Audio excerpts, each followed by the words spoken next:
በአሁኑ መድብል ዝናን ለመግደል ውሳኔውን ወስኗል። ታዲያ ይህን ስላችሁ ብዙ ጊዜ ስለተሞከረና ያኔ እሱን ለማገት ከአንድም ሶስት ያግኝቶት ነበረ። መድብል አልተሳካለትም። ይህንንም ከዚህ በኋላ ባየው ሁኔታ ላይ ነበረ። መድብል የመጨረሻውን የወንድሙን ሁኔታ የት እንዳለ ማወቅ ስለሚፈልግ ብቻ ነው ዝናን እስካሁን ድረስ ለማገትና በሱ በኩል ወንድሜን አገኘዋለሁ ብሎ ስላሰበ ነበረ ይህንን ሁሉ ጊዜ የፈጀበት። አሁኑ ወንድሜ የት እንዳለ እንኳን ባላቅም ወንድሜን እንደዚህ ያደረጉትን ሰዎች ገድያቸው እኔ መጥፋት እችላለሁ። አሁን እኔ ምንም የማጣው ነገር የለም። አጠገቤ ሚስትም ፍቅረኛም ወይንም ልጆች የሉኝም። በዚህ ሁኔታ ላይ በራሴ በኩል ያው የማጣው ነገር ስለማይኖር ዝናን ብገለውም ለሌሎቹ ያው ያለ ፍርሃት እንዲኖሩ ማድረግ እችላለሁ ብሎ ስለሚያስብ ነው ይህንን ነገር ለመወሰን የተገደደው። በአሁኑ ሲያገኘው ታዲያ አብሮት ሞገስ የለም። ለዛ ነው እውነትም ሊገለው ነው ወይ ብሎ እንዲያስብ የተደረገው። መጀመሪያውኑ አንድ ነገር ለማድረግ ሲወስን መድብል ይህንን ነገር ሞገስን ያማክረዋል ወይንም ደግሞ ሞገስ አብሮት ይሄድ ነበረ። ብዙዎቻችሁ በሞገስ ስትዝናኑ ነበረ በዚህኛው ክፍል ላይ። አንደኛው ያው ሞገስ ፈሪ ነበረ። እንዴት መድብል እንደዛ በዝና ሲመታ ጥጉን ይዞ ሲያይ ነበረ ከርቀት ሆኖ። አንድም እንኳን እሱን ሊያግዘው አልሞከረም።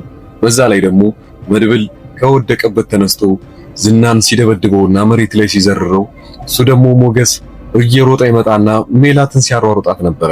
እንደውም እሷን ለመያዝ ቢሞክርም ግን ሳይዛት ቀርቷል። ይሄ ብዙዎቻችሁን ሲያዝናና ነበረ። እስቲ በዚህ ፈገግ ያላችሁ ካላችሁ ቪዲዮውን ላይክ በማድረግ ብዛታችሁን አሳዩኝ።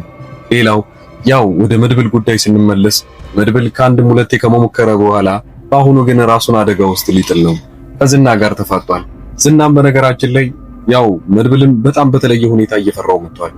መድብል ይህንን ነገር ባያውቅም ግን ዝና አሁን ላይ ከበላይ ላሉት አካሎቹ ያው ስለ መድብል እየተናገረ ነው። በስተመጨረሻም ማታ ላይ እነሱ ባጠመዱት ወጥመድ ራሴ ያጠምዳቸዋለሁ ብሎ ዝና አስቦ ነበረ። ለዛም ነበረ እንደሰከረ አስመስሎ እነሱ ጋር ሲደርስ መድብልን ይመታውና መሬት ላይ ከጣለው በኋላ ያው ከበላዩ ላለው አለቃው ይደውልለትና እኛ የምንፈልገው ሰው አሁን እጄ ገብቷል። ታዲያ የምትፈልጋቸውን መኪና ሰዎች ያዝና ወደ እኔና እሱን ሰው እየሰጣለሁ ይለዋል። የበላይ አካሉ የፈለገውን መድብልን ነበረ። መድብል እነዛን መረጃዎች ከየት አመጣ? ታዲያ እነዚህ መረጃዎች ይዘ በነፃነት እዚህ ሰፈር ውስጥ መንቀሳቀስ አትችልም ብሎ ወዲያውኑ ብሩክ እንደጠፋው እሱን መጥፋት ይችል ነበረ። ስለ ብሩክ ብዙዎቻችሁ ምንም የምታውቁት ነገር የለም።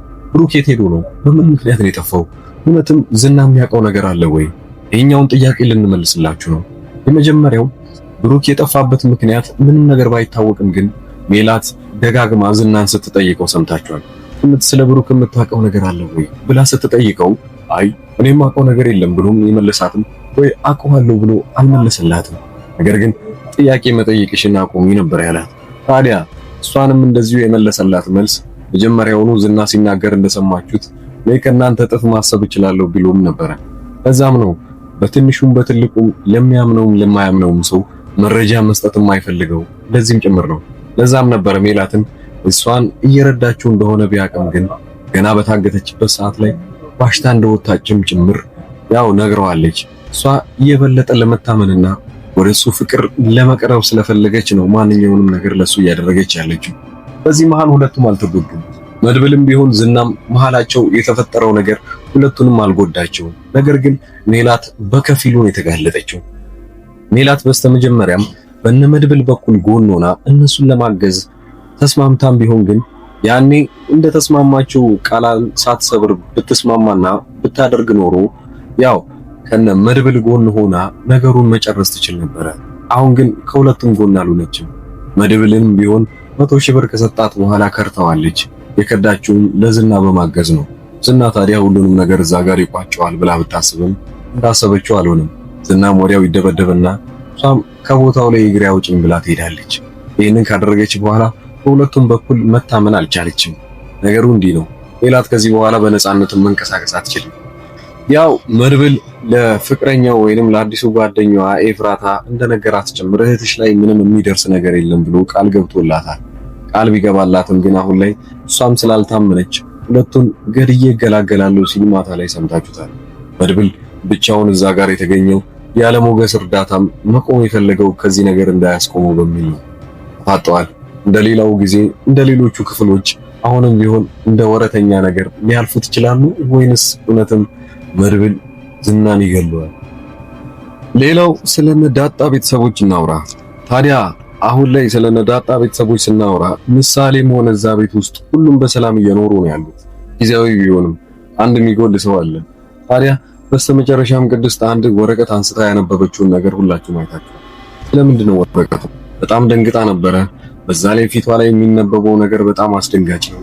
ጉዴ ፈላ ወይንም ሁላችንም አለቀልን የሚያስብል አይነት ወሬ ነበር እዛ ላይ እያነበበች የነበረው። ምን ይሆን? በሌላውም ደግሞ ሞገስና ፍቅረኛው አሁንም ቢሆን እሷ የተሻለ ሐሳብ እያቀረብኩልህ ነው ብላ ነው የምታስበው። የተሻለው ሐሳብ የምትለው እሷ እሱ የማይሸነፍ ሰው ነው፣ አውሬ ነው ብላ ነው ስለ ዝና ማውራት የጀመረችው። ስለ ዝና መጀመሪያውኑ ስትናገር ያኔ እሷ ጋር ያሳለፉትን ነገር አውቃለች። ልትጎዳው በሞከረችበት ሰዓት ላይና ብዙ ነገር እሱ ላይ ልታደርስ በሞከረችበት ሰዓት ላይ ምን እንደደረሰባትም ጭምር ታውቃለች። አሁን ይህንን ነገር ጥለን እንውጣ፣ እዚህ እኔ እናንተ ብቻችንን አዲስ ህይወት መጀመር እንችላለን ብላ ነው የምታስበው። ታዲያ ሞገስ እያለ ያለው ነገር ቢሆን ያው እሱን መጨረስ ይኖርብናል። እዚሁ ሰፈራችን ላይ እንደፈለገን መንቀሳቀስ እንድንችል አድርገን እሱን መጨረስ እንችላለን። ይህንን የምናደርገው ከመድብል ጋር ነው።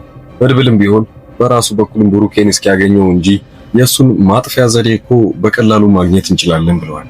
ታዲያ ሞገስና መድብል እኮ አሁንም ቢሆን ዝናን በህይወት እንዲቆይ እያደረጉ ያሉት የብሩኬን ወይንም የወንድሙን የገዛ የት እንዳለ ለማወቅ እንጂ ሞገስም ይሄን ያህል ሞገስም ሆነ መድብል ይሄን ያህል ዝናን ፈርተውት አይደለም።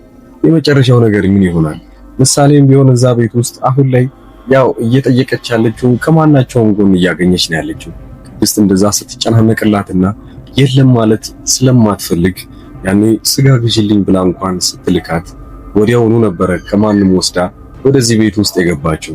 በመሃል ላይ ግን ያው ዳጣ ከጓደኛዋ ጋር ወይንም ከዚህ በፊት ውጪ ከሚተዋወቀው ልጅ ጋር ብዙ ነገር ሲያወሩ ሰምታችኋታል። በዚህ ሁኔታ ላይ ብዙዎቻችሁ ስትዝናኑበት እንደነበረም ተስፋ እናደርጋለን። የመጨረሻው የምንለው ነገር ሞገስና ዝና መሃላቸው ምን ይፈጠራል? ቀጣዩ ክፍል ላይ ወዲያውኑ የምናገኘው ነገር ነው። እናንተ ተመልካቾቻችን ቀጣዩ ክፍል ላይ ያለውን ነገር ወዲያውኑ በዚህ መልኩ እንድናቀርብላችሁ ሰብስክራይብ ማድረጋችሁን አትርሱ። ሌላው የምትከታተሉትን ድራማ ኮሜንት ላይ ያስቀምጣችሁልኝ ስለዛ ድራማ እንደዚሁ አይነት መልኩ ምን ሰራላችሁ ይሆናል። ቀጣዩን ኮሜንት ፖስት ላይ እንለቅላችኋለን። መልካም